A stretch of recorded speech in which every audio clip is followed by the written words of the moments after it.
Hi hello అండి అందరికీ నమస్కారం అండి ఫ్రెండ్స్. ఇప్పుడు అందిన వార్త ఇక కాంట్రాక్ట్ అవుట్సోర్సింగ్ ఉద్యోగులకు ప్రభుత్వం అదిరిపోయే గుడ్ న్యూస్ అంటూ అప్డేట్ అయితే రావడం జరిగిందండి.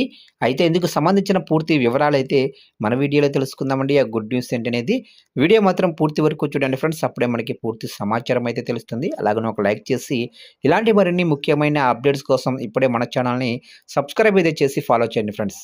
లేట్ చేయకుండా టాపిక్లోకి వెళ్ళిపోదాము. ఇక కాంట్రాక్ట్ అవుట్సోర్సింగ్ ఉద్యోగులకు ఇకపై ప్రతి నెల కూడా 1వ తేదీనే వారికి జీతాలు చెల్లించాలని రాష్ట్ర ప్రభుత్వం నిర్ణయించింది. ఈ మేరకు అన్ని ప్రభుత్వ శాఖలకు సర్క్యులర్ కూడా జారీ చేసింది. వచ్చే నెల నుంచి దీన్ని పక్కాగా అమలు చేయాలని ఆదేశించింది. ఏప్రిల్ నెల జీతం మే 1వ తేదీనే వారి ఖాతాల్లో వేయాలని స్పష్టం చేసింది.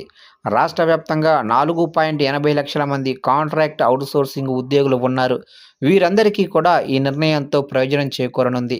ఆలస్యంగా అందే జీతాలతో వారు పడుతున్న ఇబ్బందులు దూరం కానున్నాయి.